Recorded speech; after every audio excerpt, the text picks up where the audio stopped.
Sebelum kita membicarakan pengelasan dan teknologinya lebih lanjut ya, kita ada di bagian pendahuluan. Sekarang kita klarifikasi definisi yang perlu kita pahami ya. Pengelasan atau kalau bahasa Inggrisnya nanti fusion welding ya, adalah proses penyambungan khususnya logam di mana penyambungan logam dilakukan dengan cara fusi. Nanti kalau kita lihat definisinya DIN, ya maka proses pengelasan itu ya dibatasi dengan fusion welding ya. Meskipun pada definisi yang modern ada proses solid state welding ya. Proses ini berbeda dari proses pengelasan padat atau solid state di mana tidak terdapat fusi ya.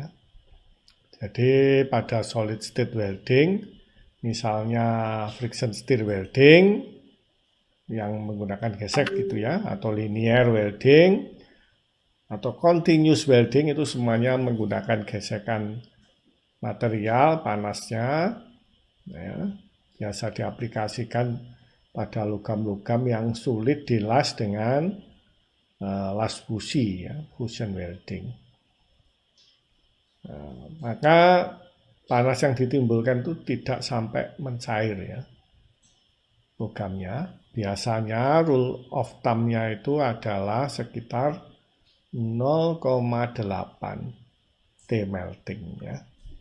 Sehingga tidak terjadi fusi. Meskipun sebenarnya juga tidak padat betul ya. Karena ada yang namanya nugget ya, nugget zone itu. Nanti kalau kita belajar solid state welding atau biasa disebut juga Mazi zone ya, daerah yang suhunya cukup membuat dia lumer ya. Begitu kira-kira. Ya. Oleh karena itu definisi fusion welding itu memang sedikit membatasi definisi proses pengelasan dengan tidak memasukkan pengelasan padat ya. Pengelasan padat di sini misalnya friction welding, stir welding, kemudian linear welding, friction welding dan sebagainya ya. Silahkan dielaborasi lebih lanjut. Ya. Jadi ini sedikit dibatasi pengelasan fusi atau fusion welding bahasa Inggrisnya ya.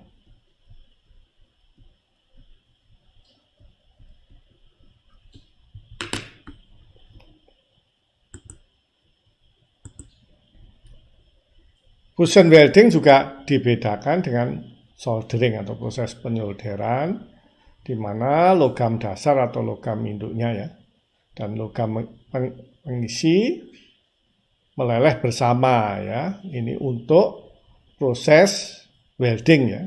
Kalau soldering enggak ya.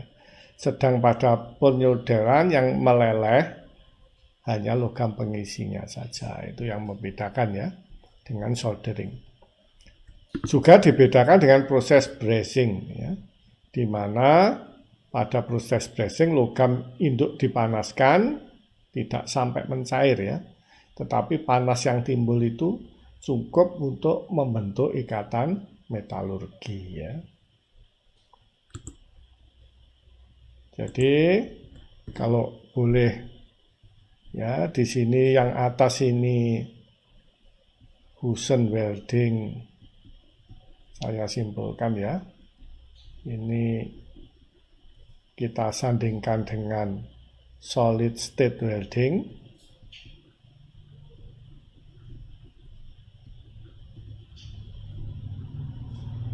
Sedangkan diskusi yang bawah ini kita membedakan antara welding, brazing, dan soldering ya. Secara singkat kita bisa mengatakan welding mencair logam induk dan logam pengisi, meskipun sebagian ya welding. Terus brazing ini logam pengisinya mencair logam induknya sedemikian cukup panas sehingga nanti terjadi ikatan metalurgi, itu kata kuncinya. Sedangkan soldering itu suhunya hanya mencairkan logam pengisi saja dan tidak mencukupi untuk menimbulkan ikatan metalurgi. Brazing ini juga biasa dikenal dengan nama hard soldering ya.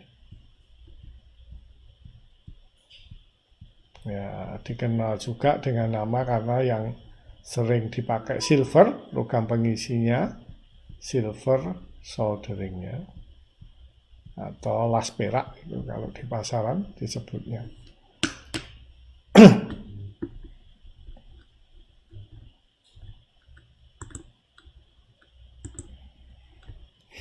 Oke.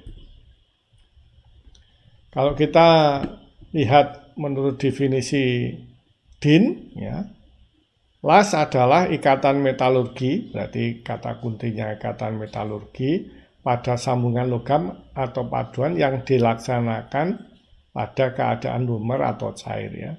Jadi kalau menurut DIN ini mengeksklud ya, jadi solid state welding tidak dimasukkan dalam proses welding ya. Kalau kita ikut yang sering ada di online yaitu Wikipedia, pengelasan didefinisikan sebagai proses penyambungan material ya, tidak hanya logam ya ini, karena itu akhir-akhir ini bukan teknologi pengelasan logam namanya, tetapi teknologi pengelasan saja ya. Ya, biasanya logam atau bahan termoplastik ya yang memiliki sifat termoplastik dengan menggunakan panas yang tinggi yang mencairkan sebagian daerah ini, ada mencairkan lagi ya kata kuncinya, yang akan disambung dan kemudian dibiarkan mendingin karena mencair ini menyebabkan terjadinya ikatan fusi ya.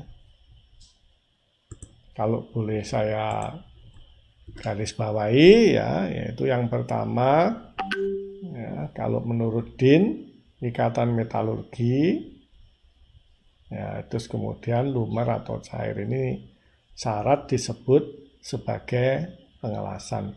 Ini dua-duanya ini mengeksklud solid state welding, berarti ini fusion welding ya, definisinya untuk fusion welding. Definisi welding di DIN ya, itu akhirnya sekarang merefer ya, yang namanya fusion welding. Kalau menurut Wikipedia ya, sama ya, menggunakan panas yang tinggi yang mencairkan ini kan ya, sama, hampir sama dengan ini ya. Kemudian ini menyebabkan terjadinya fusi ya.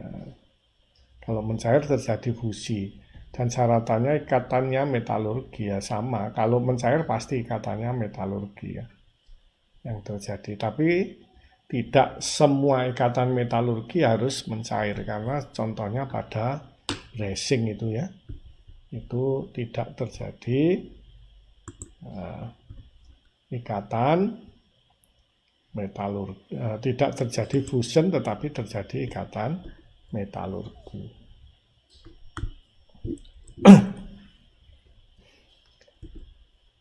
Berikutnya yang sini pengelasan ya,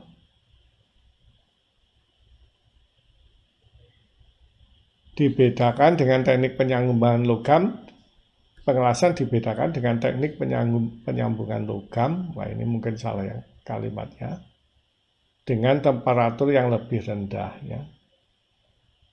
Oh ya. Pengelasan dibedakan dengan teknik penyambungan logam dengan temperatur yang lebih rendah ya. Semisal soldering dan brazing ya. Jadi ini kita akan membedakan antara welding, brazing dan soldering ya. Brazing biasa juga disebut hard soldering ya, tadi sudah, yang tidak mencairkan logam induk. Brazing dan soldering tidak mencairkan logam induk ya. Sekarang kita diskusikan ya, yang sama-sama tidak mencairkan logam induk tadi adalah bracing dan soldering ya. Penyolderan dan bracing dibedakan oleh suhunya, yaitu kalau di bawah 450 derajat Celcius ini untuk logam induk besi ya. Kalau logam induknya selain besi ya definisi ini perlu direvisi ya. Definisi suhunya ini loh. Ya, untuk baja ya, atau besi, kalau suhunya di bawah 450 disebut dengan soldering. Kalau di atas 450 disebut dengan bracing. Kenapa?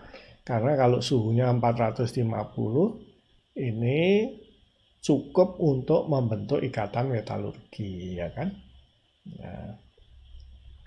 Kemudian untuk bracing, ya, jika digunakan logam pengisi perak ini sering dipakai, disebut silver soldering ya.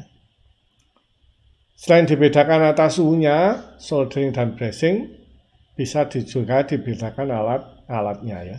Berbeda memang. Kalau soldering alatnya ya soldering iron ya, atau yang agak baru yang pakai gun itu ya, atau solder tembak. Sedangkan untuk bracing ya digunakan busur gas atau torch. Yang sering itu adalah ya propen atau butana ya. Propen atau buten gun ya.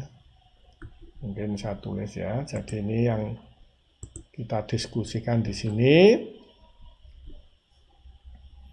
Ya terutama yang di sini adalah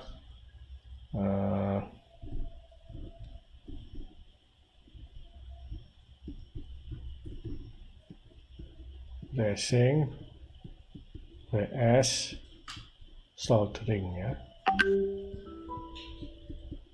Yang membedakan adalah suhu 450 derajat Celciusnya itu.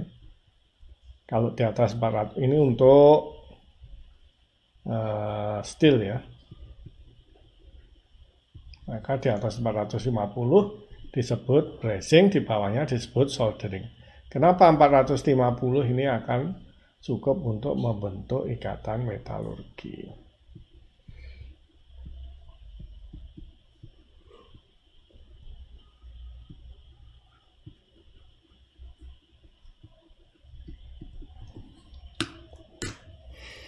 Ya, terus kalau dari alatnya, ya bracing ya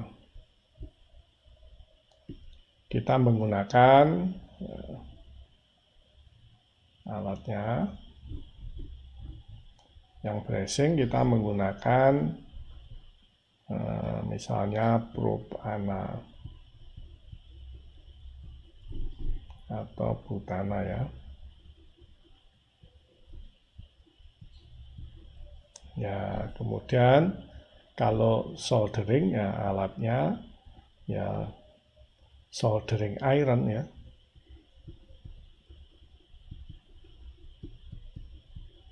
Atau soldering gun karena bentuknya seperti gun ya. Sebenarnya ini ya cuma otomatisasi dari soldering iron ya. Soldering iron waktu zaman saya kecil itu ya dipanaskan di areng gitu ya. Kalau sekarang kan pakai listrik pemanasnya. Oke, itu adalah bracing vs soldering. Sangat bracing melawan dibandingkan dengan soldering dari alatnya saja berbeda ya. Maka dari mekanismenya ini juga berbeda. Yang bracing akan membentuk ikatan metalurgi. Tapi kalau bracing dan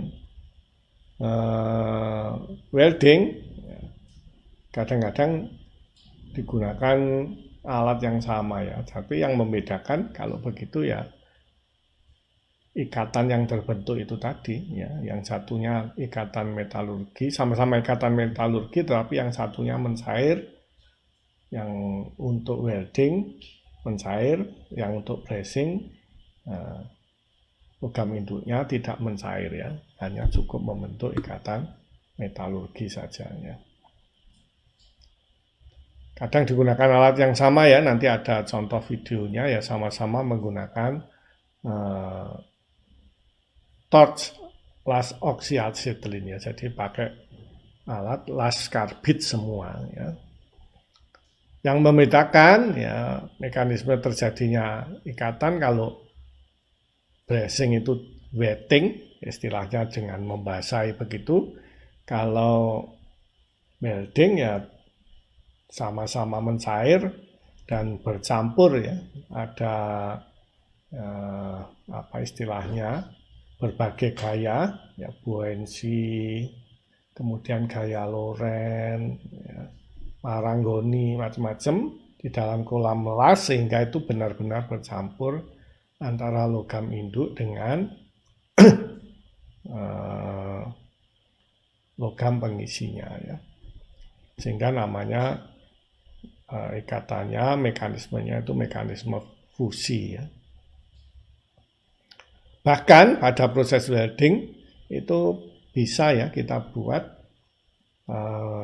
logam lasnya itu lebih kuat dibanding logam induknya. Jadi nanti kalau ditarik, yang patah tidak di logam lasan, tapi di logam induk, ya, khususnya HAZ, karena HAZ itu rentan dibanding logam induknya, karena butirnya membesar, ya, sehingga energi ikatannya itu lebih kecil dibanding yang butir-butirnya kecil untuk daerah logam induknya. Ya, ini tadi yang kita diskusikan di sini adalah khususnya adalah welding dibandingkan dengan brazing, ya. Kalau dari alatnya mungkin kita tidak bisa membedakan, tetapi mekanismenya jelas, ya. Yang ini adalah mencair, ya, atau melting semua, kemudian dia bercampur dengan berbagai gaya, ya. Gaya buoyancy, bagaimana, ya? Gini dong menulisnya. Kemudian gaya Marangoni, bisa di Google, ya. Kemudian gaya Lorentz karena elektromagnet, kemudian gaya surface, ya, surface tension, apa namanya, tegangan permukaan, ya, banyak ini gaya pada weld pool. Sedangkan pada brazing, ya, ini cuma wetting aja mekanismenya. Tetapi dua-duanya sama-sama menimbulkan ikatan metalurgi, ya.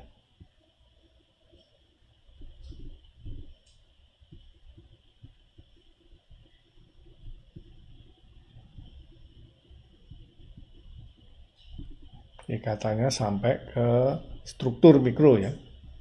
Tinjauannya tidak seperti halnya soldering, ya.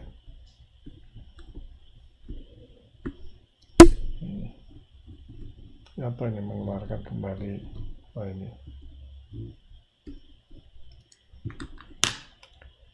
Oke. Mungkin ada kita sajikan dalam bentuk tabel, ya. Ini soldering, brazing, ini suhunya, ya. Kalau pengelasan, ya, di atas titik melting bahkan, ya. Ini logam induknya, soldering dan brazing sama-sama tidak meleleh, kalau pengelasan meleleh. Fluxnya, ya, soldering mungkin diperlukan, ya, kalau brazing dan pengelasan bisa nggak pakai flux, ya, atau serbuk, gitu, ya. Kalau yang soldering paling tidak pakai gondorukem ya, agar bisa terjadi ikatan ya, yang mudah ya. Terus kemudian kalau dari sumber panas solder yaitu dengan iron ya, iron soldering. Ini ada ultrasonik, tahanan listrik, atau menggunakan dapur. Kalau brazing ya sering pakai busur ya. Kalau las ini juga ada yang pakai busur ya. Las karbit itu pakai busur gas. Untuk yang paling populer adalah jika digunakan busur listrik untuk las ya.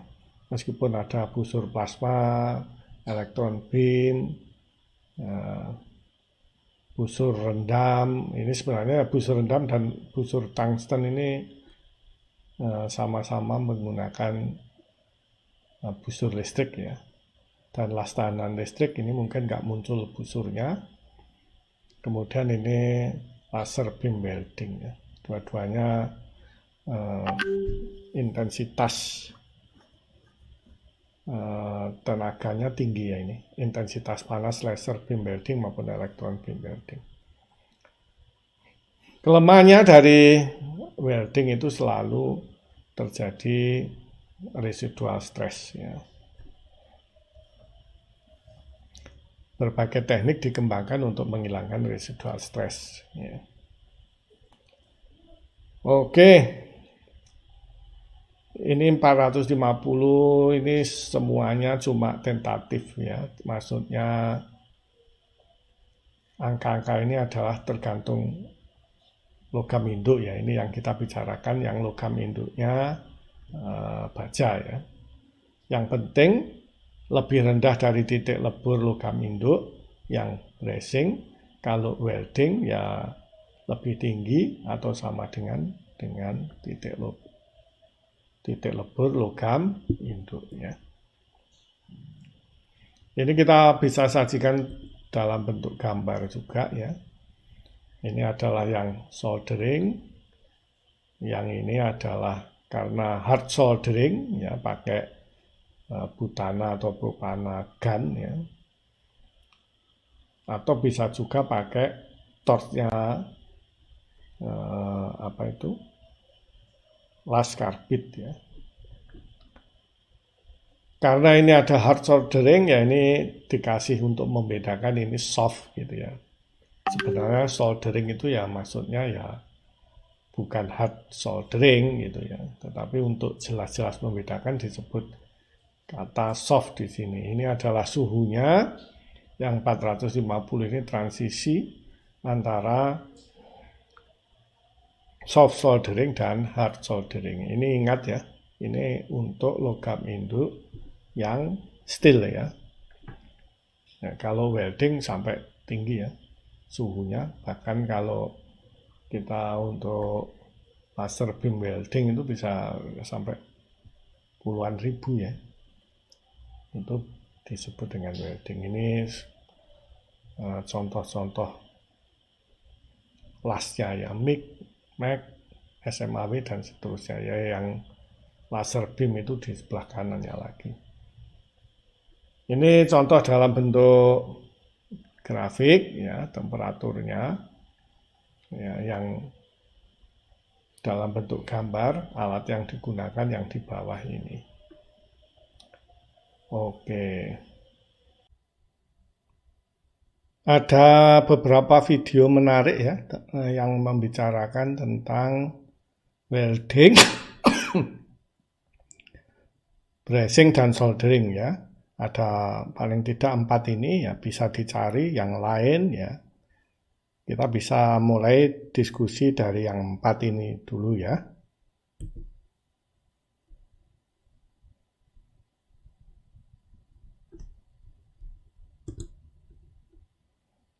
Nah, kita mulai yang pertama mungkin. To the average person, the terms soldering, brazing, and welding, which all mean to join two or more metals, may appear synonymous. However, I'm here to tell you there is a difference. The main difference being the temperature. You see, when we talk about soldering, it can refer to hard or soft soldering, and solder alloys with melting temperatures below 840 degrees Fahrenheit are considered to be soft, and any soldering done above 840 is referred to as brazing or hard soldering, also called silver soldering when a silver alloy is being used. As for welding, the process occurs at a much higher temperature range, well over 5,000 degrees Fahrenheit. The second difference is the tools being used. Due to the high temperatures required for brazing, a torch or furnace is needed, whereas soft soldering can be done with a regular soldering iron or heat gun, as you would in electronics. Many production lines will also use wave soldering baths and special ovens for their electronics work. Last but not least, welding is commonly performed with a MIG, TIG, or arc welder. The final difference is the process by which the metals are joined. For soft and hard soldering, the process will be the same, where the solder has a lower melting point than the metal it is being applied to. The solder will simply melt and bond to the workpiece in a process called wetting. In welding, however, the actual workpieces are melted and a filler metal is added to form a weld pool. This process joins the metals through fusion and the joint becomes stronger than the original base material. Alright, so let's do a quick review. Remember that the temperature range is the determining factor between soldering, brazing, and welding. So if you are unsure, just look at the temp requirements for the job. Second, the melting range of the solder depends on the alloys used. Different mixtures of metals will have different melting points and therefore different heat requirements. And finally, the higher the melting point, the stronger the joint will usually be. Well, that's it. If you have any comments or questions, please leave them below for us, and please hit the like and subscribe button if you'd like to see more of our soldering videos. Thanks for watching. Saya rasa ini sudah didiskusikan semua ya sebelumnya tentang suhu, mode ikatannya, dan sebagainya ya. Sekarang mungkin kita akan ke video kedua, ini sepertinya brazing ya. Membicarakan lebih banyak brazing. Kalau sebelumnya tadi mendiskusikan bedanya welding, brazing, dan soldering, ini kita kasih contoh aplikasi dari brazing. You'll need some aluminum tubing and a propane torch. The blue Bernzomatic will work just fine, but I prefer using the yellow premium torch as it's hotter and works much quicker. You'll also need some aluminum brazing rods. I purchased all of these things at Home Depot. What I like about using aluminum is it's soft enough to cut with ordinary woodworking saw blades. I'll cut all my pieces to length using my miter saw. Then I'll chamfer the edges to allow a channel for the brazing material. Before brazing, it's very important that the aluminum is clean. Clamp up the tubing and start heating the aluminum with a propane torch. Aluminum will start to melt at 1200 degrees Fahrenheit, but the brazing rod will melt at around 700 degrees. So we want to get the aluminum hot enough to melt the rod without melting the tubing. Getting the tubing hot enough may take up to 4 to 5 minutes. You'll know when it's hot enough when the rod starts to melt on contact.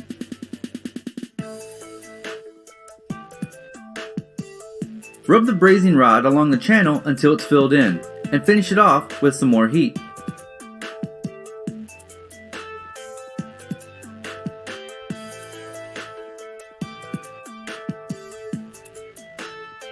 If you don't get the aluminum hot enough, the brazing rod will just clump up and not stick to the tubing.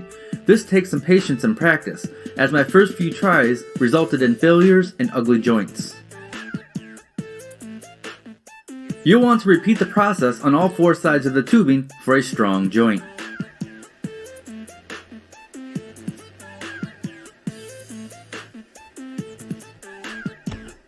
And that's all it takes to bond aluminum without a welder. These aluminum legs will be used as a base for a coffee table. To watch the full build, click on the link on your screen or in the description down below. If this is your first time here, please subscribe as I put out all kinds of tutorial videos on woodworking, crafts, and art. And if you want to help support the show, you can do so by becoming a Patreon member at the link below. $1 a month is all I ask, and that gets you advanced viewings as well as Patreon member-only videos. Thanks for watching. Stay passionate and make something. Ini ada beberapa hal yang menarik mungkin yang bisa dicatat. Sebentar saya ulang ya.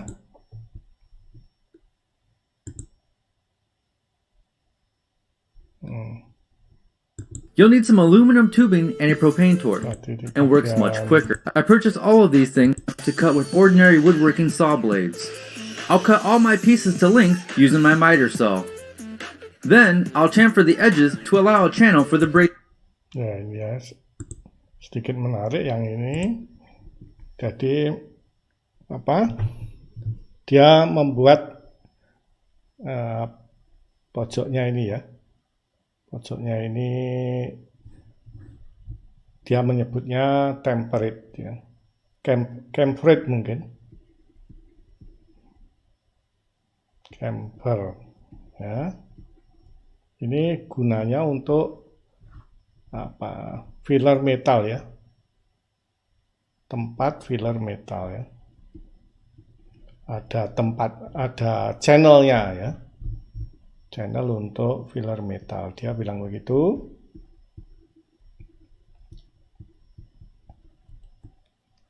Itu. Terus apa lagi? Tadi suhunya berapa ya?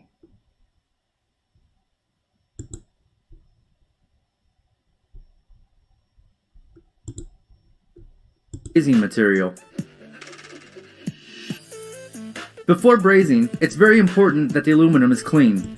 Ya, jadi catatan kedua yang penting lagi adalah ya harus bersih ya, terutama bahan aluminium ini tadi dia bilangnya begitu.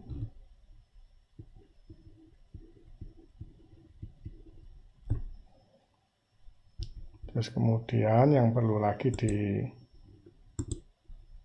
dicatat. Clamp up the tubing and start heating the aluminum with a propane torch. Aluminum will start to melt at 1200 degrees Fahrenheit, but the brazing rod will melt at around 700 degrees. Ya itu. Aluminium. Bentar, ini belum jadi propane ya. Logam induknya dalam hal ini aluminium logam induk, dia tadi 1200 ya, 1200 berarti 1200 derajat Fahrenheit, sementara aluminium rodnya itu 700 ya tadi. Ya, 1200 atau 1200 itu sekitar 650 lah kalau dihitung ya. Sedangkan yang logam pengisinya atau rootnya itu adalah 375 mungkin ya. 370 lah. 700 derajat Fahrenheit.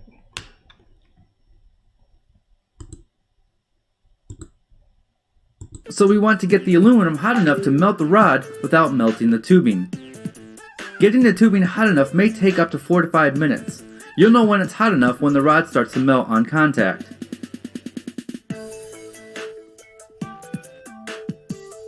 Rub the brazing rod along the channel until it's filled in, and finish it off with some more heat.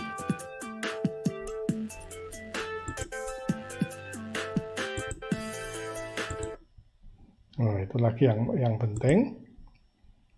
Jadi karena kita tahu ya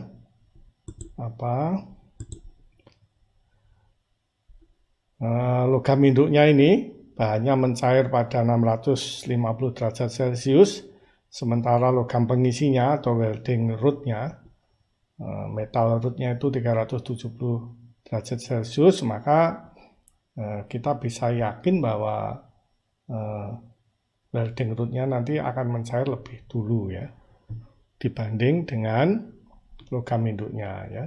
Secara praktis ya, kita rubkan atau kita kuaskan lah, semacam kita kuaskan welding rodnya ke logam induk yang sama-sama dipanaskan ini ya. Kita akan tahu kalau suhunya mencukupi ketika welding rodnya mencair ya, ketika disentuhkan, diusap-usapkan ke logam induk, dia akan mencair, meskipun logam induknya belum mencair karena perbedaan suhunya ini ya. Dan dia akan mengisi channelnya tadi ya, karena akibat kita bikin camper kan, dia akan terisi channelnya oleh welding rod ya. Setelah itu nanti setelah sudah mengisi, kita panaskan lagi ya, kita sempurnakan dengan memanasinya ini beberapa saat ya, agar ya terjadi ikatan yang sempurna ya. Jadi itu mungkin yang perlu dicatat ya. Jadi yang kedua ya, rub atau gesek usap-usapkan until fill in ya. Dia mencair dan fill in ya. Atau mengisi ya. Terus kemudian setelah itu ya finish, selesaikan ya dengan dipanasi ya.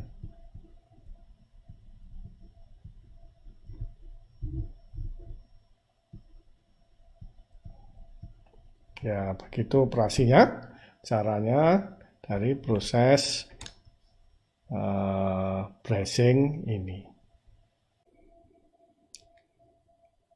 Kita sudah melihat dua video. Yang pertama ini sebelumnya, kita akan melihat lagi dua video berikutnya ya, yang berbicara terutama tentang brazing ya.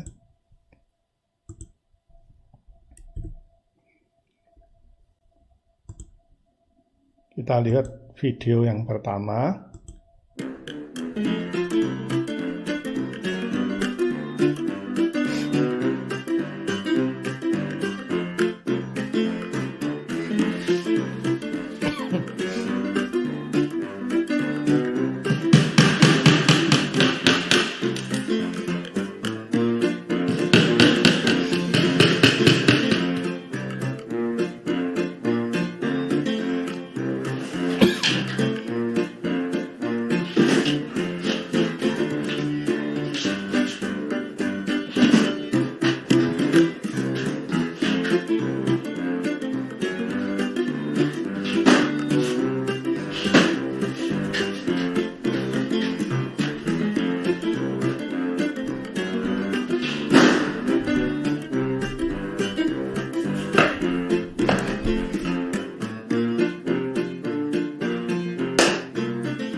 Right, good morning, welcome back. Okay, the Wood Garage Supplemental, going to do something a little bit different today. As the title says, aluminium welding, question mark.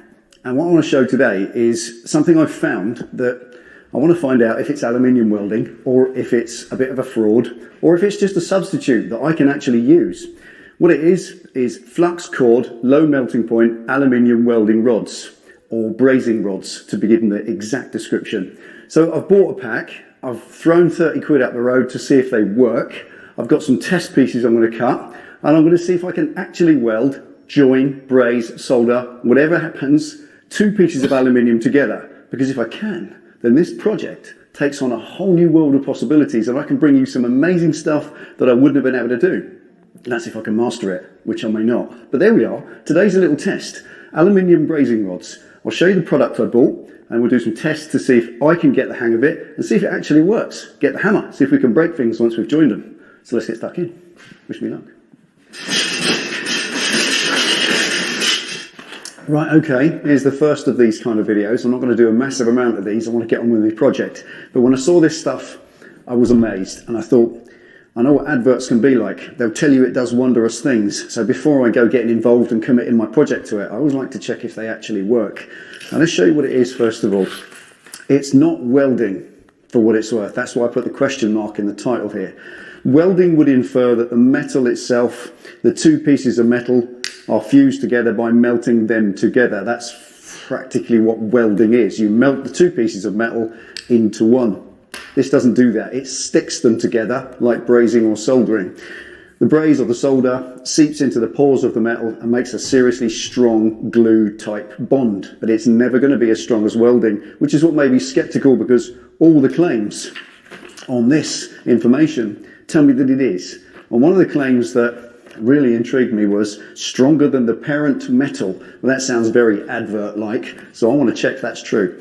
I'm going to do a few little tests here. I'm sure you might have seen this online. I'll show you what it actually is. It's called Durafix Easy Weld 3-in-1 rod, and it gives a full set of instructions, claims to be easy step by step. You brush in preparation, you heat up the piece, and then you flow this solder or aluminium welding rod in it. Now, it's flux cord, which tells me that the flux lives within there. I don't need to put separate flux powder on it, so that makes it easier to use. A very low melting point, 730 degrees Fahrenheit working temperature, which means you heat up the job itself, not the rod, because that will melt straight away and roll off the surface. It sounds very much like soldering or brazing. So what I want to do is check it out for myself. I'm going to follow the instructions to the letter and then see afterwards by testing it, the good old-fashioned test with tools, to see if I can break it, break apart the joints that they tell me should be stronger than the parent metal, and see, as long as I follow the instructions, whether actually it works. Right, first thing to try would just be a straightforward butt joint in a piece of very thin 1.5mm sheet. Mainly because that's what I am hoping to do with it. In my project, that bodywork that I'm rolling out, if I can join those pieces of aluminium together, oh my goodness, the possibilities are endless. So this is the one I'm really most excited to do. I'm going to put it in the vise. I'm going to use my little vise rather than the big vise, because when you're heating up a piece of metal that has to get to a certain temperature, if you put it in a big 5-stone vise, this stuff, especially aluminium, that acts as a fantastic heat sink, it just bleeds the heat straight into that fat piece of cast iron that is the vise. So if you use a small, thin vise, any heat that goes into it, it's not going to suck too much heat. It's not going to wick too much heat out of the piece. So it should be quicker to warm up the metal in a small vise. And I'm going to do as well, I'm going to use this old noggin of timber in between, hopefully not set fire to it, so that it holds them. And only one side of the metal is touching the vise, in the hope that I'm insulating it a little bit. Now, I should probably be using a piece of fabric, but basic principles the same. Use something that prevents the heat that you're trying to put into the job from bleeding into its surrounding support items. That's when I've seen people doing this online, using big fat cast iron G-clamps and clamps on everything, and then heating it up in their demo videos and complaining it takes so long to heat up. Piece of aluminium, thin sheet, should heat up to 700 degrees in about 30 seconds. But they're taking 4 minutes to heat it up because they're heating their vise at the same time. So think about it. Anyway, let's get it bent into shape. Let's make a little test piece and try that butt joint, because that's the most exciting one I want to do today.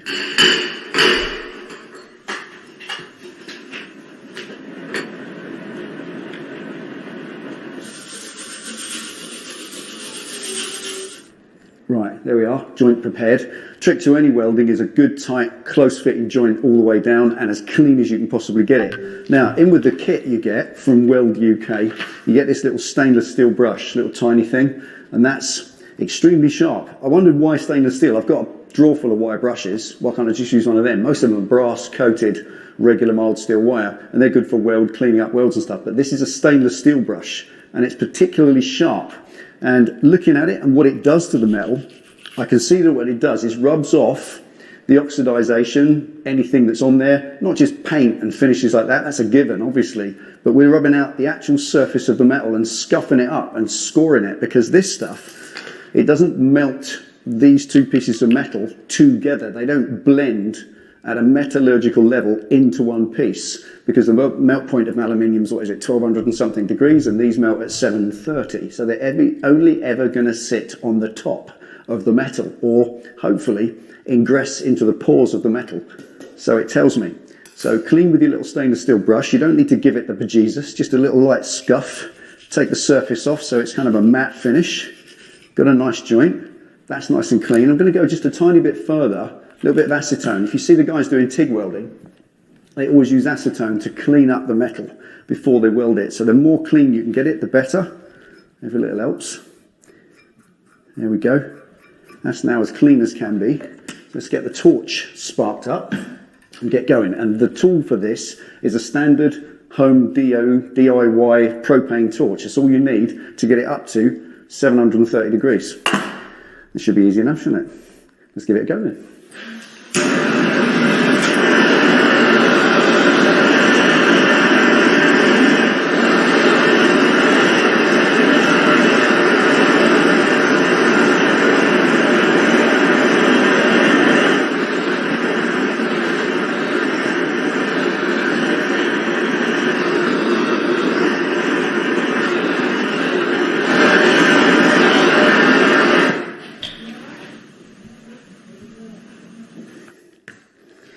Okay, that's the first bit.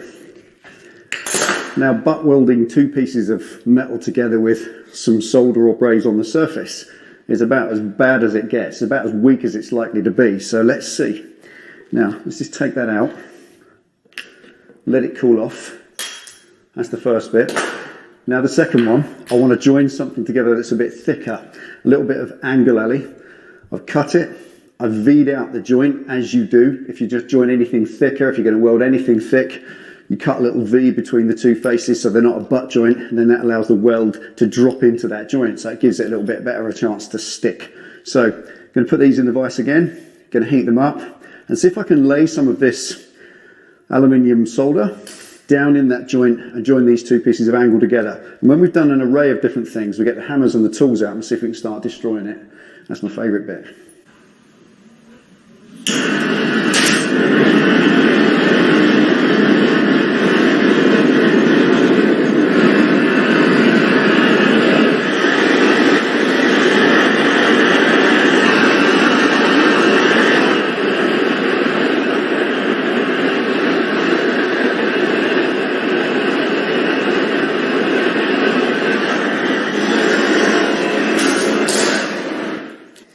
Right, the second piece. I think it says in the instructions, before I pull that out the vise, to let it cool. Yeah, let it cool down for at least a minute. So we'll give that a minute to cool off, take it out the vise, rig up the next little piece to join, because the next one's quite interesting. This is the one where you see them on the videos sealing up the bottom of a Coke can. They punch a hole in the bottom of a Coke can that's super thin. What is that? 30 gauge, and they just seal it up with this. Now I haven't got a Coke can to do that with, but I've got some aluminium with holes in. I'm going to drill a couple more holes in it, set that up, and then we'll see if we can fill holes in, because that has an amazing use for sealing things like splits in tanks. So let's set up the next one.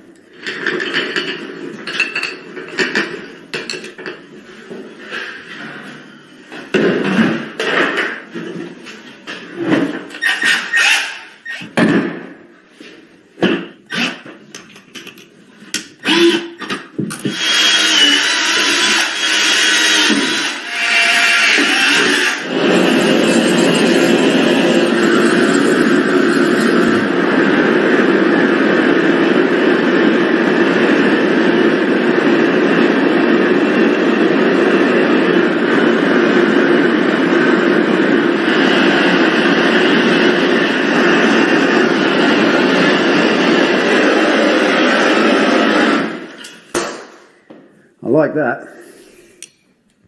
How quick was that?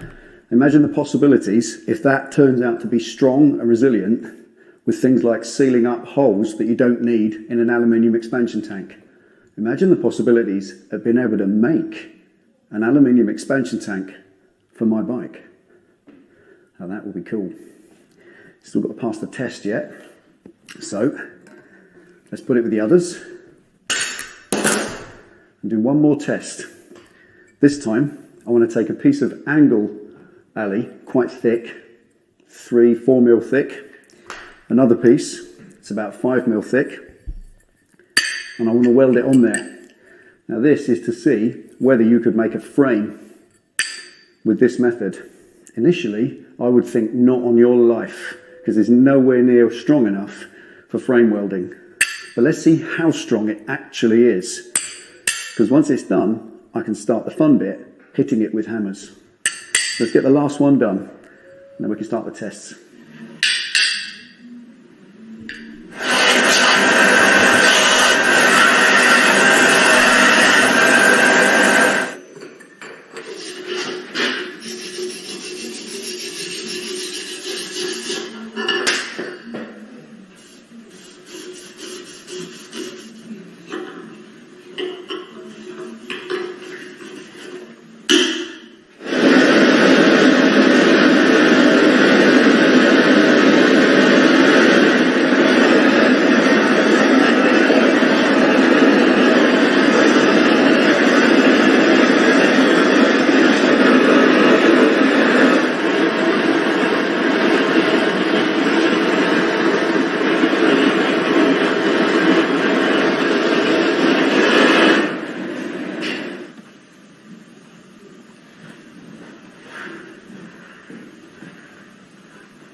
Right, okay, that concludes 5 test pieces. But let's see how strong it is. So now that's pretty cold. We'll do that one last. We'll start hitting these with tools and see how strong it actually is and if the claims add up.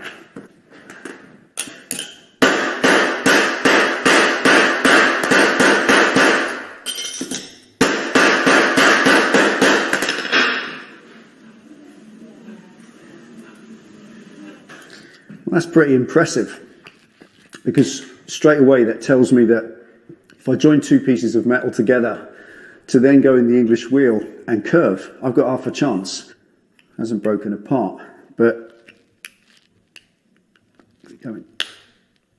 there it is. You can snap it in half if you've hammered it. So first one, okay, you can hammer it and it doesn't bounce off. Second one is this. This is the little butt joint that I made first of all today. It's again, same sort of butt joint. I want to just simply bend that because it claims in the instructions that it's stronger than the parent metal. And in the videos you see online, you see someone with a pair of pliers bending a piece of diamond plate right over and the joint stays in one piece. And let's see if that actually happens now.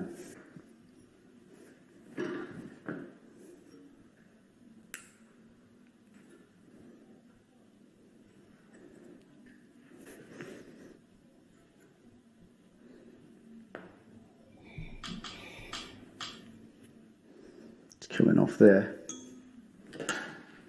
Just get hold of that and pull it. Okay. Well, it ain't going anywhere. You can see that this is work hardening and slowly getting weaker. It's definitely going to break. There it is. And that has broken, not quite on the join. That little bit stayed on there. Next test, this little piece of angle that I joined along the inside on a V groove.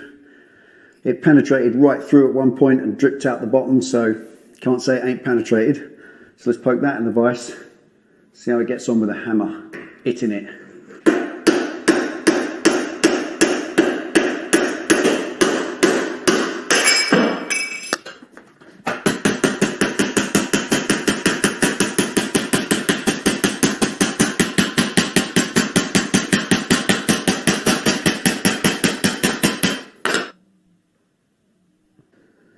And how often are you going to put any joint that you've put together through that much punishment? I'm quite impressed by that, actually. Quite impressed indeed. That's number 3. Now, number 4 is this. I've filled all these little holes with this stuff, this aluminium brazing rod. And the tests online, the other videos I watched, see people with centre punches going at it and trying to go through there and bending the metal around it. And I can obviously see it's filled them up. I want to see how I can file them flat first though, because you're not going to fill it up and leave it like that. You're going to want to grind that flat. So to give it a little bit more work to do, I'm going to file a couple of these completely flush so that actually the weld is just in the hole only, like a plug weld. And then you'd be able to sand it and polish it and it would not be there at all. Or do you have to leave it on the surface as a puddle in order to grip? That, I think, is a better test than just center punching it. So let's do that.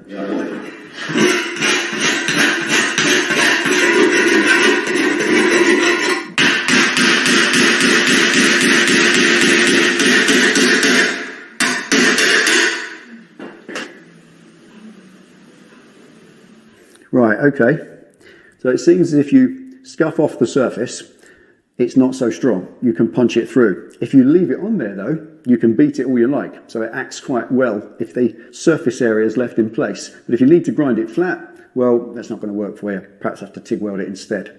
But it's great for filling little cracks in and splits and damages in bodywork. I have to stress at this point, I would never, ever do a petrol tank with that method of sealing because it just isn't safe. I would definitely get a proper, proficient, experienced, qualified TIG welder to TIG weld a petrol tank properly. And even then, I'd still want it pressure tested afterwards to make sure it's safe. But if it's perhaps an expansion tank for your coolant, you could use it for that maybe. That's not a pressurized container normally, so if it isn't a pressurized one, like Hayabusa's not, it's just an overflow and it floods back in. There's no pressure in it. But it's still coolant, and if it leaks on the road, that's still dangerous. So ultimately, would you use it for any liquid container? I don't know, perhaps a coffee mug, but there we are. For sealing a little hole or a crack or a split in something where you need it to go across a gap, it does it, and it does it well, and it's strong-ish. Now, finally, this piece. Now, I kind of like that, I'm quite happy with that. I was thinking it'd make a good coat hanger for my coat that keeps falling off the wall. But I'm going to have to try and destroy it. You know that. That's what I did it for. I made a lovely job of those joints. It seems to control nicely in that 90-degree joint. It sits there really well. Getting it hot enough is all important. As you saw, it flows nicely. And that is now as good as I can possibly make it. Certainly with my meager experience the first day doing this, I don't think I could have done that any better. So let's see how strong that is in the vise with the hitting stick. Wish me luck.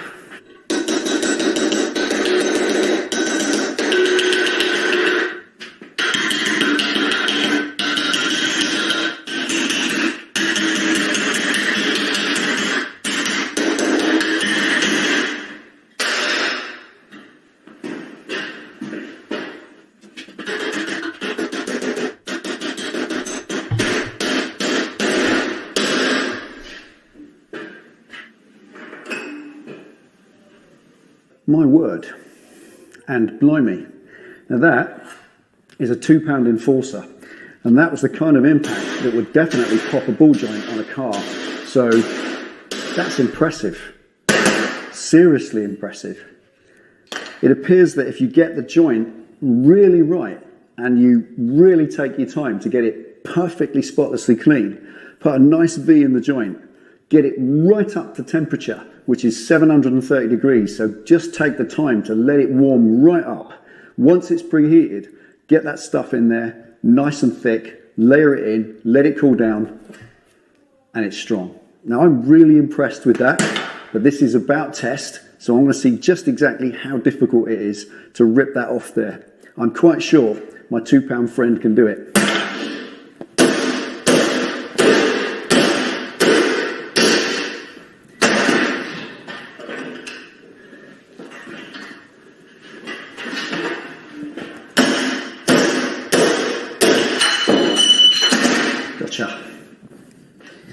Okay, that's buggered up all over the place, and that's actually bent the box section. But it has, according to the instructions that say it's stronger than the parent metal, well, it wasn't. The parent metal did give a little, but this has just ripped away. It's left some, I'll give you a better look, it's left some on the part there, and it's left a lot on there. So in conclusion, let's clear this up first. Okay, in conclusion, seriously impressed with these. Now I'm sure there are other makes. I got Durafix, which I think are in Spain, and the company Weld UK, well, it's obvious where they are, and that's what they produce, that product. Once again, you get the little stainless steel wire brush, essential. You can probably buy them everywhere, anywhere, all over, but wire brush, stainless, important. That comes with a kit, you can call it that. And these rods, I just want to stress again, they're advertised at that 45 centimetres long. That's one rod, and I paid £3 each for them, so it's 10 rods, 30 quid. You can get them a lot cheaper. Now, I've seen them for sale from China for 3 pence each. Probably not these, I imagine, but who knows. I'm definitely going to use them. I love the whole concept of being able to join aluminium together that's non-critical, doesn't matter, won't hold fluids, and I can afford to do again, because there's a couple of faults with this, not faults.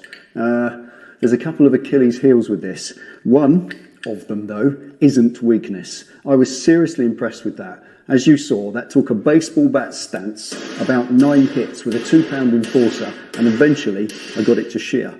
Now, that's why you could never use it on a motorcycle frame. Because although the hammer and the baseball bat stance is possibly impressive, it's absolutely nothing compared to the impact and the forces placed upon a motorcycle frame. So please, please, please, never, ever, ever even consider using something like this to weld a motorcycle frame, even to weld a subframe. Because if you consider it, the forces playing on a motorcycle frame are colossal, even compared to that hammer swung by me. It makes no difference. It will just collapse and fall apart and you will get hurt. So don't go using it on your bike frame. But for non-critical stuff like the bodywork, that is just going to be panels, side panels, tail panels, nose cone, front fairing, I can make it now in pieces. I can roll in the English wheel the pieces of the front fairing. I want to make a kind of Rickman Matisse style nose cone. Maybe that's what's up here. What actually comes out of these will be different, but there you go.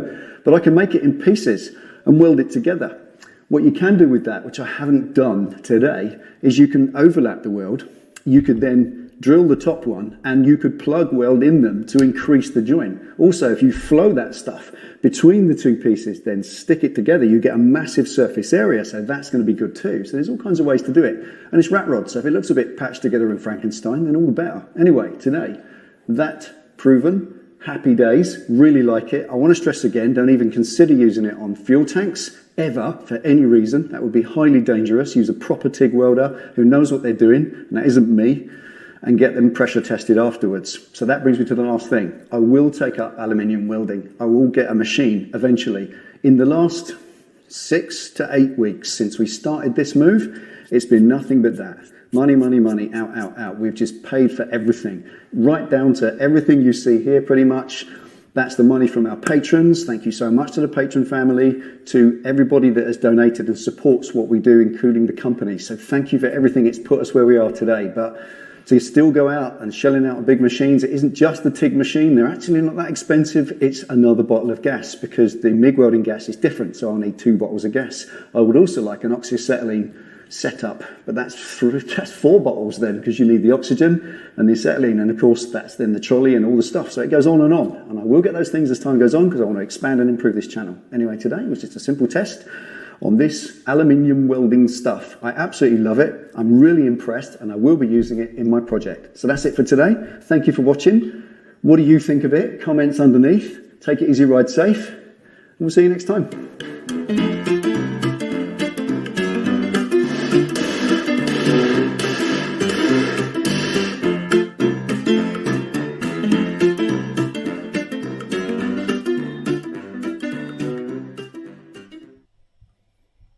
Ya, begitu ya, video santai tadi dari Pak Delboy. Ya, mungkin ada beberapa hal yang perlu dicatat ya. Tadi ada iklan yang mengatakan apa namanya, lupa saya nama bendanya, tetapi disebutkan bahwa dia lebih kuat dari logam induknya ya. Kemudian disebut welding ya. Namanya tadi tak catat di situ, yaitu disebut fluke root-nya tadi ya. Fluke core low melting point weld root ya, fillernya tadi ya. Ya, yang pertama yang dikomplainkan adalah dia disebut weld ini ya. Kemudian dikatakan bahwa yang persoalan kedua adalah stronger than base metal ya. Makanya diuji ya sama dia, sama Pak Delboy tadi ya. Nah, kenapa dia weld menjadi pertanyaan? Karena lagi-lagi titik cairnya disebutkan di iklannya itu 750 derajat Fahrenheit ya, atau sekitar, saya sudah pakai converter, yaitu 375 lah ini derajat Celcius. Kemudian sedangkan aluminium kan 1200 derajat Fahrenheit atau sama dengan 650. Ya, ini titik cairnya beda ya, tentu bukan weld ya, mestinya bracing ya. Kemudian pernyataan kedua, stronger than base metal ya. Oke, apapun namanya, tapi yang stronger than base metal ini tidak terbukti ya. Memang hasilnya kuat ya, dia terkesan juga Pak Delboy dengan hasilnya. Tetapi kalau disebut stronger than base metal ya sepertinya belum ya. Kemudian flukor low melting point weld root-nya itu mungkin harus disebut bracing root ya, karena titik cairnya yang di bawah ya. Itu kira-kira tentang bracing. Kemudian kita yang terakhir membandingkan bracing dengan welding ya. Kita lihat sebuah video lagi.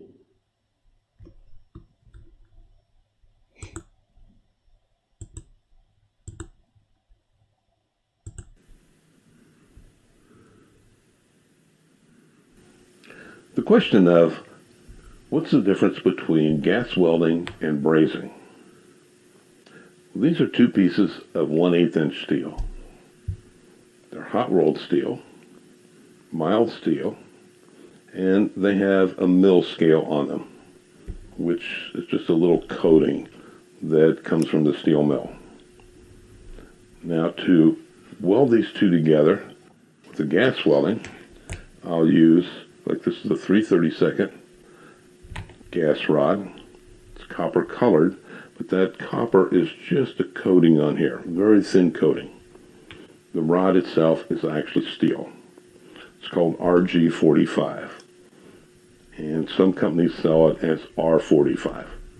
But RG45 or R45 is a 3/32 inch. I'll use that to gas weld these two pieces together. Here's two pieces of 1/8 inch material, exactly the same as this. I'm going to braze these together, and if you'll notice, I've ground down the edges to take this down to base metal. In brazing, you want your metal to be as clean as possible. For example, with this mill scale right here, if I tried to braze this without cleaning that mill scale off, it just wouldn't accept the bronze, or it would put the bronze on there, but it would just flick off. So it's important with any material to make sure that it's clean, but brazing particularly, grinding this down to its base metal.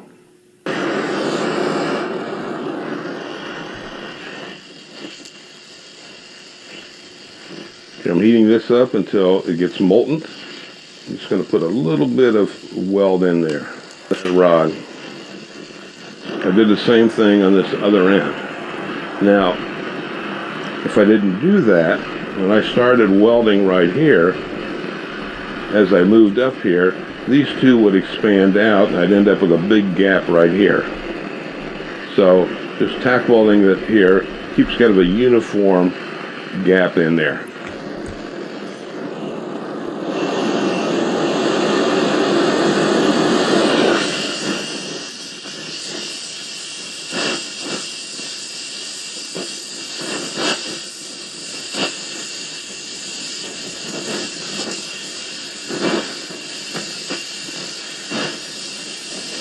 If you'll notice, I got my torch just a little bit of an angle, so it's preheating as I move along.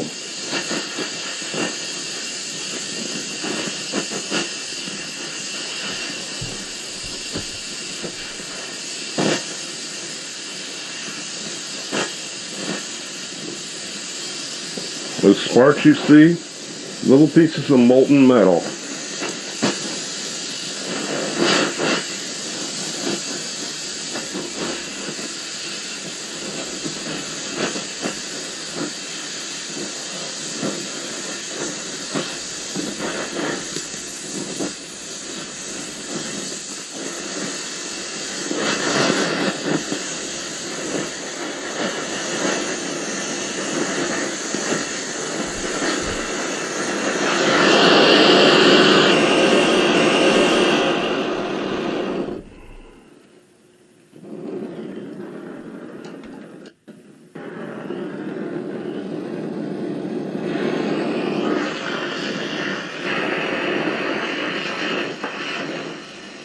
Now, using a 3/32 brazing rod, which has got some flux on it, I'm going to braze this together. I'm going to start out by tack brazing each end.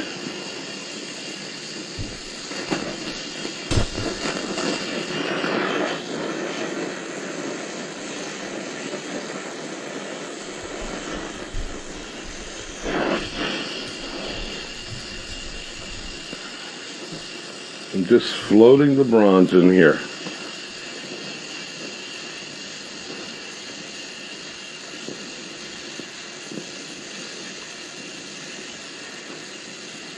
Now the bronze rod melts at a lower temperature.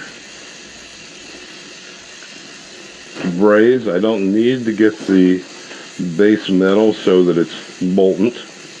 Just get it red hot.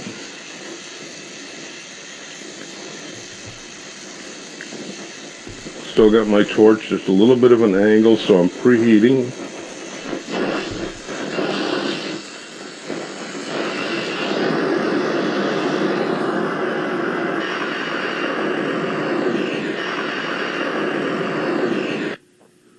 This weld is going to be stronger than the braze, but this braze is plenty strong, especially for the type of work that I do. It's also faster, and I tend to use a lot more bronze in doing metal sculpture because I'm using it for effect. Not here particularly, but when I do sculptures, I'll want to melt some of this bronze around because it gives a good contrast, especially if I'm brazing copper. But this is steel, mild steel.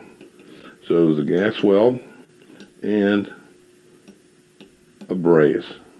So that is the difference between gas welding and brazing. Here's the braze joint once it's been cleaned up. And when I braze, I wear dark brazing glasses. And this is the gas weld using the gas filler rod. When I weld, I'll wear the welding goggles. A little bit darker lens. Enables me to see down into the weld. If your interest runs to technical descriptions of brazing and gas welding, I'd suggest doing a search on Wikipedia. They have some excellent technical descriptions of both of these subjects.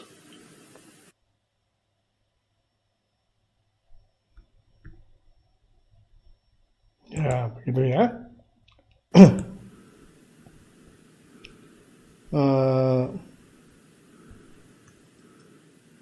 Mungkin dari alatnya ya, untuk video yang kedua itu agak sulit dibedakan ya, karena sama-sama menggunakan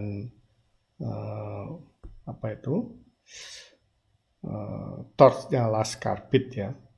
Tetapi kita tetap bisa membedakan antara brazing dan welding ya.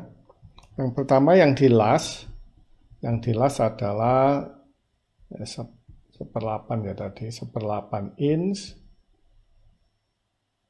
hot roll,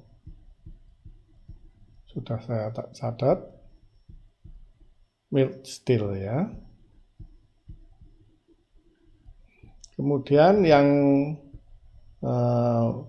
welding rod-nya adalah 3/8 RG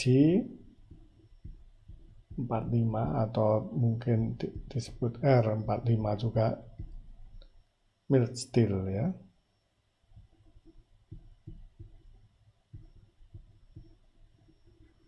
Gas welding rod.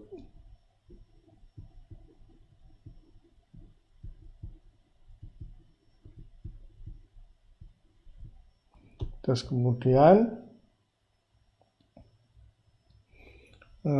kita lakukan proses welding ya pada mild steel ya menggunakan ini. Beberapa catatan penting ya, kita harus ada tag weld-nya ya di ujung-ujungnya agar waktu dilas tidak memisah begini sehingga gap-nya bertambah besar ya. Untuk menjaga gap-nya tetap ya ada tag weld-nya. Ya.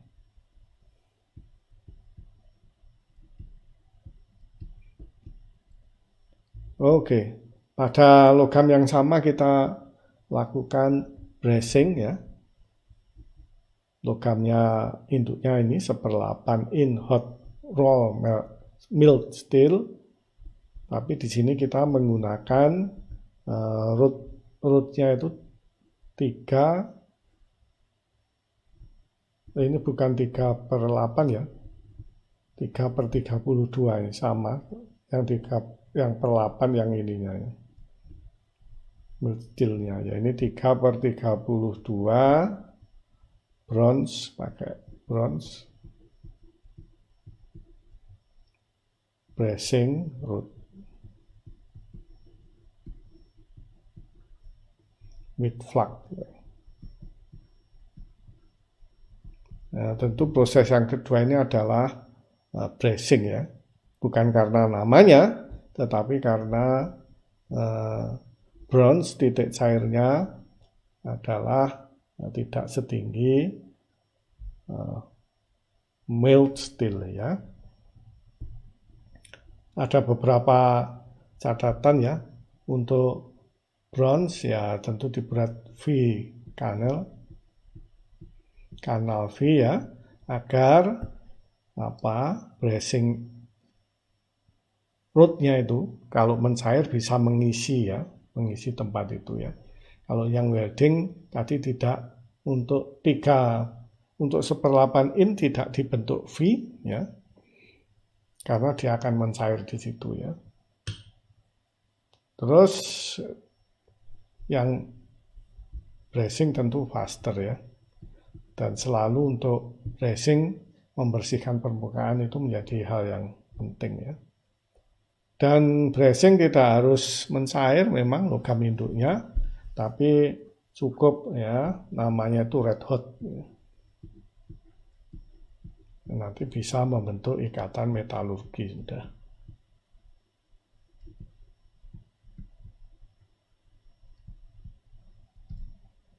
Oke. Kalau di sini namanya tag weld, ini ya namanya mungkin tag brace. Bracing ya. Ya, itu mungkin. Terus kemudian tadi karena memerlukan suhu lebih tinggi yang welding ya, tentu kita perlu pelindung mata yang baik ya, yaitu dengan welding goggle ya, kalau di sini yang lebih gelap dibanding yang di sini adalah pakai dark bracing glass saja, tidak perlu goggle ya. Ya, begitu kira-kira. Mudah-mudahan dengan video yang terakhir ini tadi ya, pengertian tentang bracing dan welding, terutama kalau yang soldering ya jelas berbeda ya. dengan keduanya bisa lebih mendalam lagi. Setelah kita pelajari sedikit definisi tentang fusion welding khususnya, kemudian juga kita pelajari bedanya antara soldering, bracing, dan welding ya. Mari kita tengok sedikit sejarahnya ya. Meskipun proses penyambungan logam telah ditemukan sejak lama ya, khususnya soldering bracing sudah lama ditemukan, tetapi proses pengelasan ya, mulai diaplikasikan secara luas sejak digunakannya busur listrik ya. Ini lebih tepatnya ya, digunakan secara luas ini saat Perang Dunia II ya. Saat Perang Dunia II itu Jerman dan Perancis ya melawan sekutu, itu menyasar kapal-kapal logistik ya yang diserang, sehingga menyebabkan pasukan kekurangan logistik dan akhirnya bisa kalah perang ya. Oleh karena itu pintar taktiknya ya Jerman dan Perancis ya mungkin, atau Italia juga ya pada sisi yang lain, yaitu bisa menenggelamkan kapal 3 kali lebih cepat dari kecepatan produksi kapal ya. Sehingga itu oleh karena itu ya Inggris terutama yang mempelopori dan memesan ke Amerika begitu untuk membuat kapal secara cepat ya, maka dibuatlah kapal Liberty ya, proyek Liberty itu bisa memproduksi 2.700 tepatnya 2.710 kapal selama tahun 1941 sampai 1945 ya. 2.710 ya, banyak ya. Itu kira-kira sama dengan 3 kapal dalam 2 hari ya. Kapal besar, kapal logistik. Itu dibikin oleh 18 galangan di Amerika ya, yang tersebar karena itu proyek besar ya.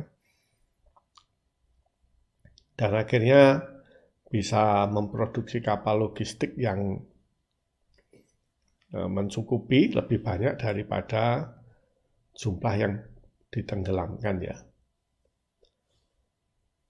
Sehingga akhirnya boleh dikatakanlah Liberty adalah salah satu penentu kemenangan sekutu di Perang Dunia II.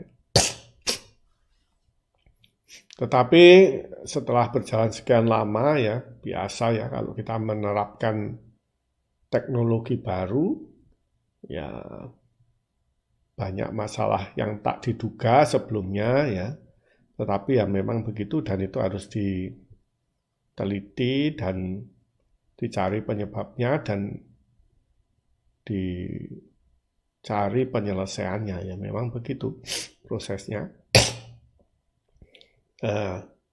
Kemudian problemnya dari 2.710 itu yang hampir separuh mungkin, yaitu 1.500 separuh lebih ya, itu mengalami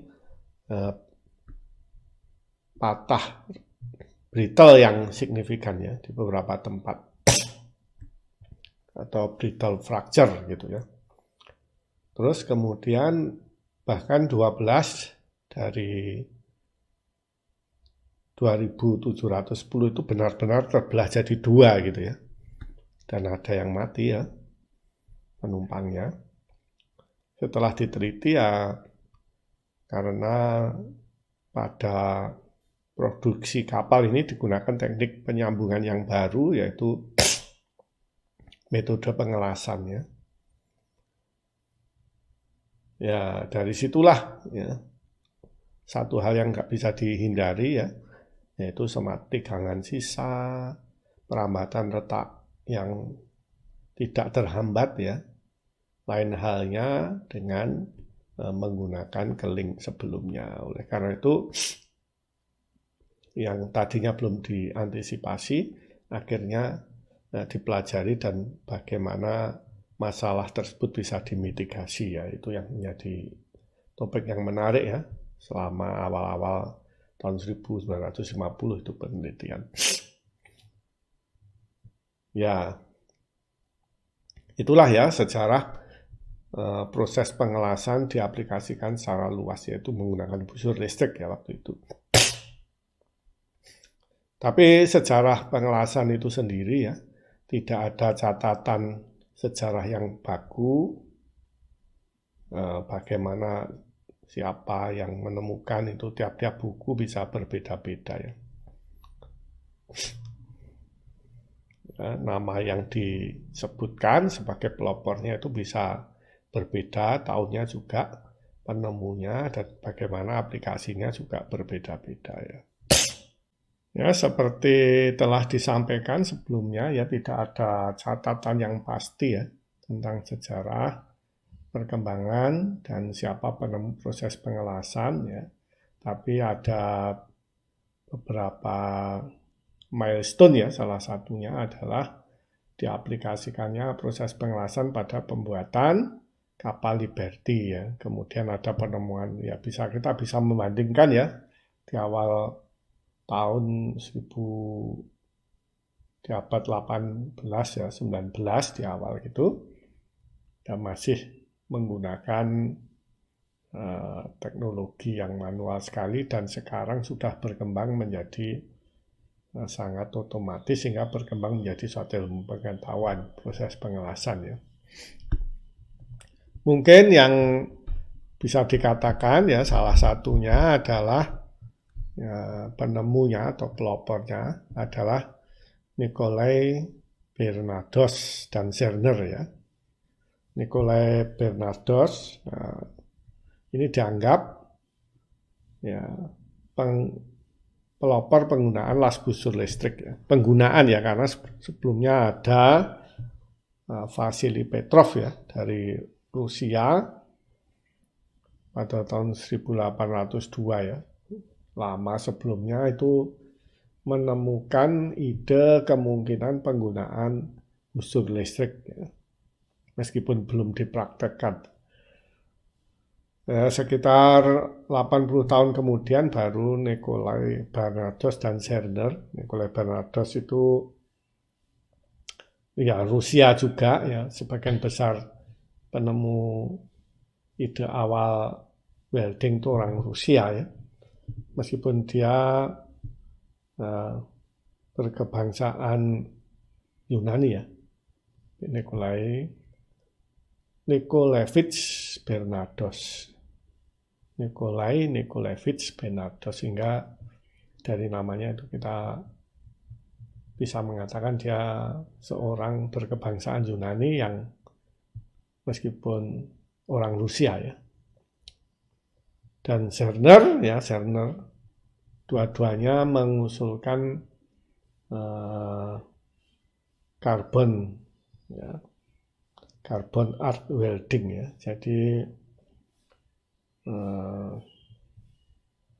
elektrodanya dari karbon yang tidak ikut terumpan ya.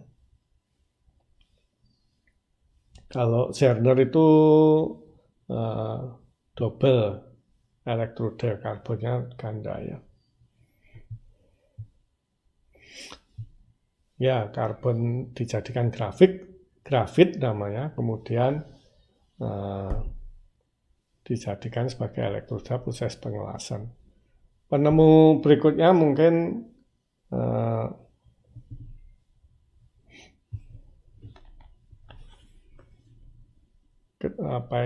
Slavianov ya. Itu Rusia pastinya namanya, mengembangkan kawat elektroda yang terumpan ya. Dan Kjellberg itu peneliti dan pengusaha Swedia, ini terkenal ini orang ini. Dia menambahkan flux untuk menghasilkan kualitas kampuh yang lebih baik ya. Gelberg, dia pendirinya pabrik ESAB itu ya, proses, pernah dengarkan ESAB, ESAB sangat terkenal di bidang welding, filler metal, macam-macamnya. Itu adalah Gelberg ya. Las oxyacetylene ya dikembangkan setelahnya oleh peneliti Kanada ini ya, Thomas L. Whitson ya yang sekarang secara nggak sengaja bisa menemukan pembuatan kalsium karbida dan asetilin ya dalam skala industri yang itu nanti menjadi cikal bakal proses las oxyacetylene. Kita bisa melihat sekarang berdasar praktek di lapangan, mungkin teknik yang dipelopori oleh Nikolai Bernardos itu berkembang menjadi las listrik dengan elektroda tak terumpan ya, semisal TIG, MIG gitu ya.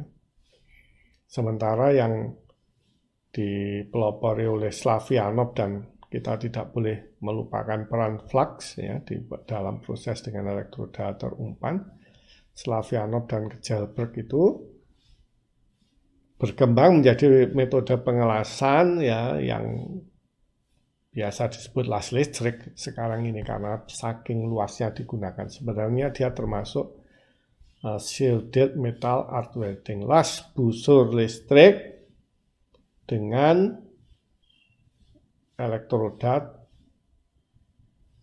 tercover ya, dengan elektroda terlindungi ya, maksudnya terbalut ya, dengan elektroda terbalut, itu yang las listrik ya. Dan las busur gas ya, artinya ini arc welding, ini busur listrik dengan pelindung gas ya, ini untuk menuju otomatisasi proses pengelasan ya, cikal bakalnya dari situ.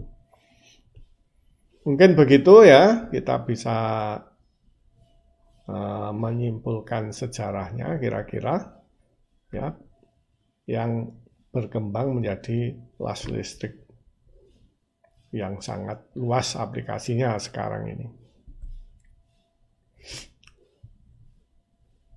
Ya, dengan banyaknya proses pengelasan ya, karena berkembang teknologinya, meskipun berawal dari 3 ide tadi ya,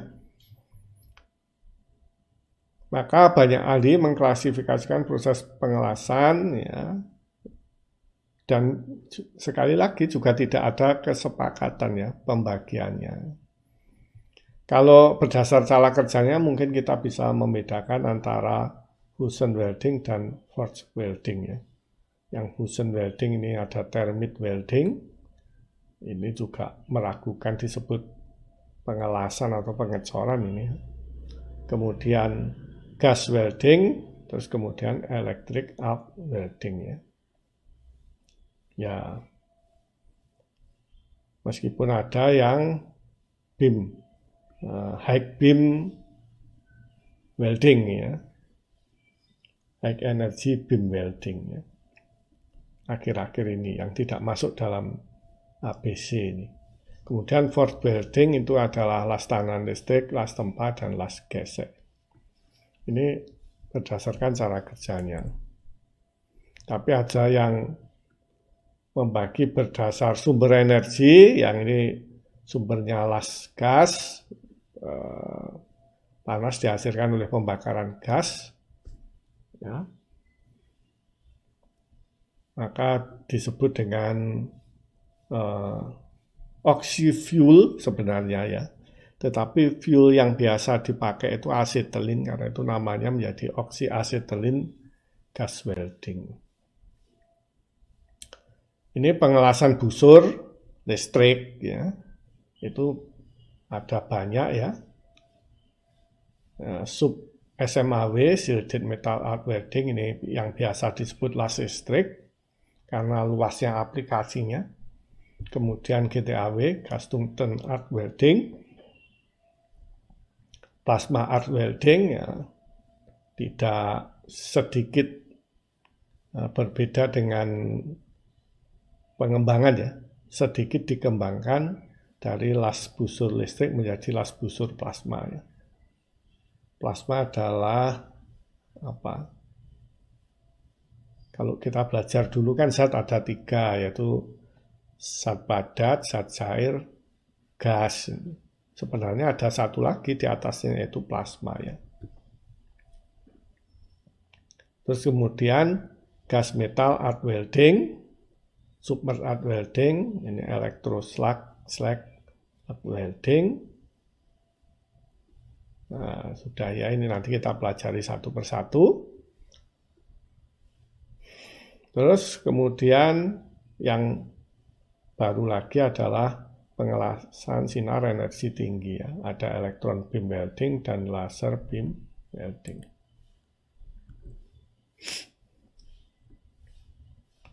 Ini adalah skemanya yang sini yang fusion welding tadi ada gas welding, arc welding, power beam proses, ada laser beam dan electron beam. Kemudian yang gas welding ini yang oxy fuel, kemudian yang arc welding bisa terbagi banyak seperti ini. Nah, kemudian yang pressure welding ini yang dari cara kerjanya tadi ya, ini tidak harus fusion ya sambungannya. Oke, ini saya ambil dari Sindoku ini. Metalurgi, welding metalurgi.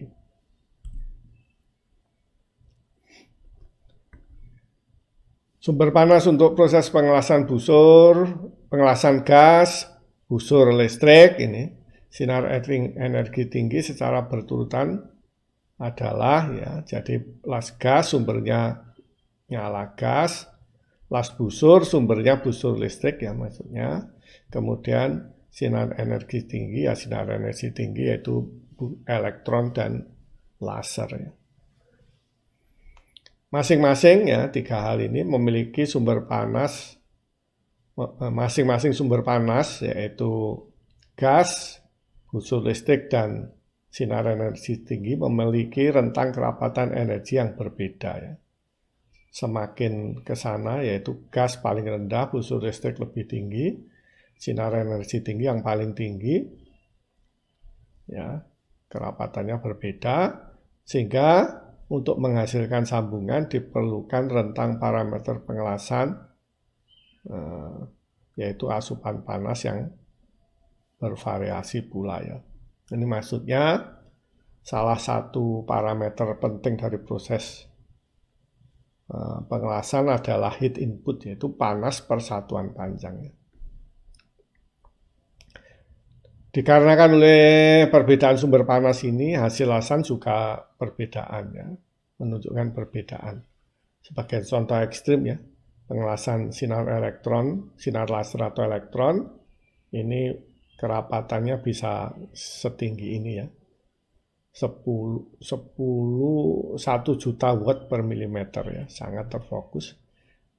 Energi sinar sebesar itu dapat sesaat melelehkan ya, bahkan menguapkan ya benda kerja yang menyebabkan lubang uap yang dalam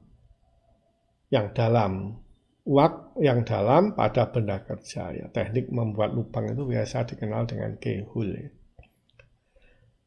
Dengan penetrasi yang dalam dan daya peleleh yang cepat dari energi sinar tinggi, benda kerja yang relatif tebal dapat dilas dengan kecepatan pengelasan yang tinggi dan dengan 1 kali pengelasan ya, single pass. Kalau metode yang lain untuk benda-benda yang tebal mungkin memerlukan multi pass, sehingga waktu totalnya nanti yang menggunakan energi tinggi itu juga lebih cepat akhirnya. Nah, ini tidak hanya waktunya tapi energi total ya untuk menghasilkan sambungan ya lebih kecil ya, karena tidak banyak yang hilang ke lain tempat ya. Keuntungan yang lain lagi, semakin besar energi totalnya, semakin kecil ya, artinya semakin terpusat itu kerusakannya juga semakin kecil ya. Contohnya misalnya HAZ-nya ya bisa lebih kecil ya. Yang lain ya, pengelasan gas ya, yang rendah ya, sehingga panasnya ya mudah dipahami ini ya. Panasnya terkonduksi pada benda kerja, bukan hanya di tempat di mana dia harus dilas ya sebelum terjadi pelelehan. Ya. Sehingga energi totalnya lebih besar karena harus memanaskan yang lain ya. Kerusakannya juga lebih besar ya dibanding proses pengelasan lainnya. Ini kita membandingkan dua yang ekstrim, yaitu yang yang tertinggi yaitu tadi di sinar energi tinggi, dan yang terendah adalah las gas. Las busur listrik tentu di tengahnya ya. Ini kita bisa menggambarkan ini juga dari Shindoku dalam bentuk grafik seperti ini yang power density-nya semakin besar ya. High energy beam welding, ini arc welding di sini. Gas welding tentu power density-nya lebih rendah. Heat input-nya akhirnya total ini maksudnya ya, malah semakin besar yang gas welding dibanding yang arc welding. Yang terkecil adalah high energy beam ya. Semakin ke sana maka penetrasinya semakin tinggi, kecepatannya semakin tinggi juga, ya, kualitas lasannya juga bagus, makin bagus, tetapi equipment-nya lah harganya mahal ya, dan aplikasinya belum tentu bisa mudah diaplikasikan di lapangan. Ya. Semakin ke sana yaitu gas welding tentu yang paling menghasilkan sambungan yang kerusakannya paling besar ya.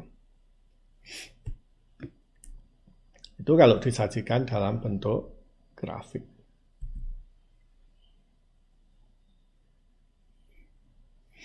Ya, sekarang las busur listrik dapat dibagi dua, yaitu kawat pengisi kontinu dan kawat pengisi tidak kontinu ya. Yang pengisinya tidak kontinu antara lain ya SMAW ya, las busur listrik, plastik ya, dan pengelasan busur plasma misalnya. Yang pengisi kontinu GMAW, SAW, elektroslag, welding. Ya. Sebagian besar ya kalau ciri khas dari pengisi kontinu, pengisinya selalu merupakan elektroda ya. Ya, itu salah satu cirinya, sehingga dia bisa dimakankan. Kalau dia tidak bisa dimakankan, maka ya, tentu tidak bisa tidak perlu kawat kontinu, meskipun lastik ya mulai ya disediakan dengan kawat yang kontinu ya, tapi tidak semudah dalam proses GMAW.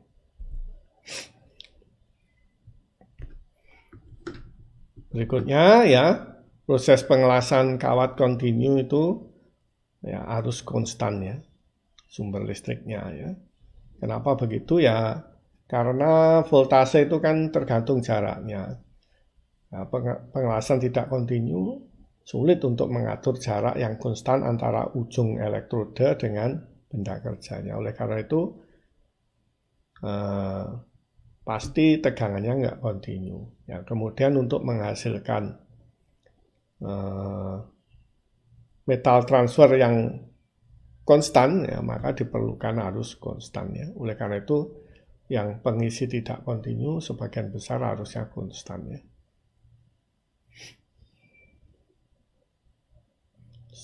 Sebaliknya, yang kawat kontinu menggunakan ya tegangan konstan. Ya. Karena jaraknya bisa dikonstankan ya, dengan menggunakan kawat kontinu. Ya. Proses pengelasan kawat tidak kontinu dioperasikan manual biasanya, meskipun mulai dikembangkan yang otomatis. Ya. Panjang busur dan tegangan busur bisa bervariasi selama pengelasan, ini kelebihannya ya. Artinya tidak memerlukan kontrol jarak antara ujung elektrode yang ketat sehingga ini bisa manual ya, dan kualitasnya akhirnya tergantung keahlian pengelas. Dengan tipe sumber tenaga yang menggunakan arus konstan arus pengelasan tidak dipengaruhi oleh variasi tegangan ya. Hal ini mencegah perubahan tajam pada arus pengelasan sebagai akibat dari tegangan yang bervariasi ya. Dan arus yang berubah tajam ini berbahaya bagi pengelasnya. Oleh karena itu, ya ini digunakanlah las dengan arus yang konstan untuk yang manual sebagian besar.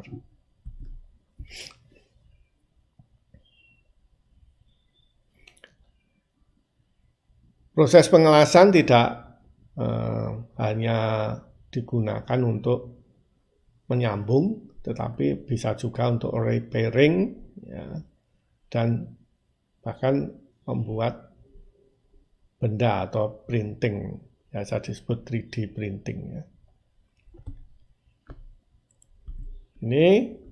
Ini ditunjukkan proses repairing dari blok mesinnya Mustang ini ya, terbuat dari aluminium.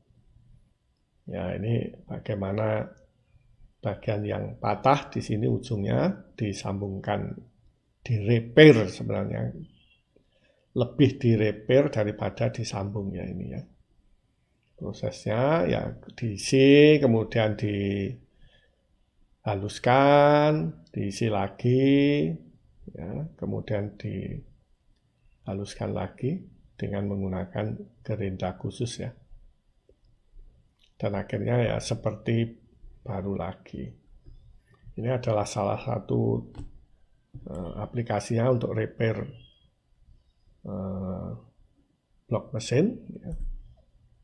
Ini adalah repair dari poros rotor yang mungkin sudah tidak sentris lagi, ya diisi dengan menggunakan oksiasetilin ya. Ini ngelasnya diputar, sambil diputar, kemudian diisikan gitu.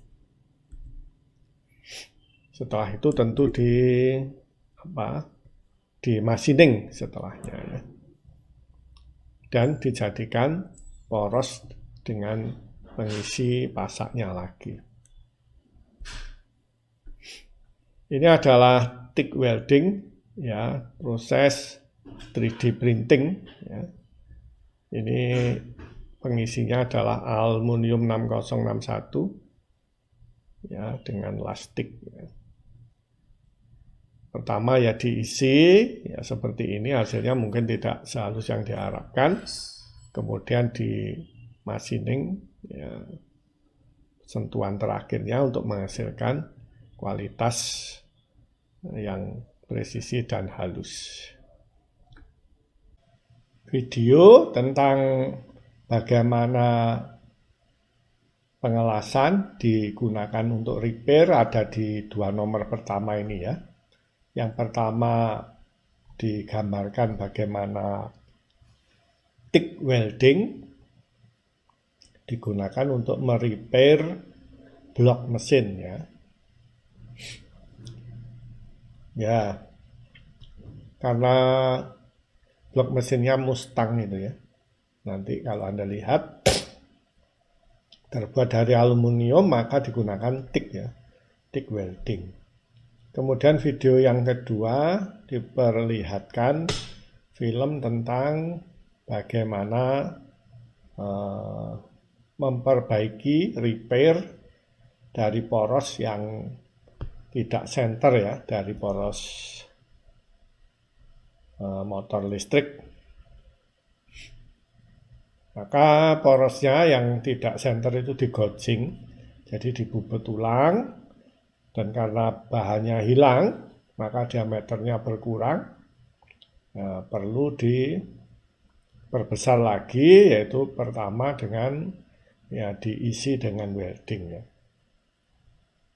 Kemudian nanti dibubut ulang dan dibuat rumah pasaknya.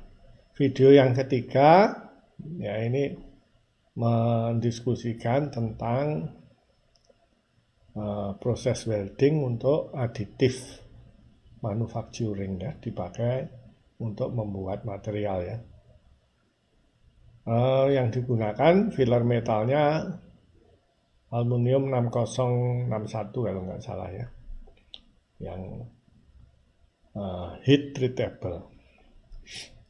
Begitulah, mudah-mudahan dengan mengikuti ketiga video tersebut ya, yang ada linknya di atas, mahasiswa mendapat gambaran yang baik tentang bagaimana proses welding digunakan dalam tidak hanya menyambung, tetapi untuk repair dan kemudian untuk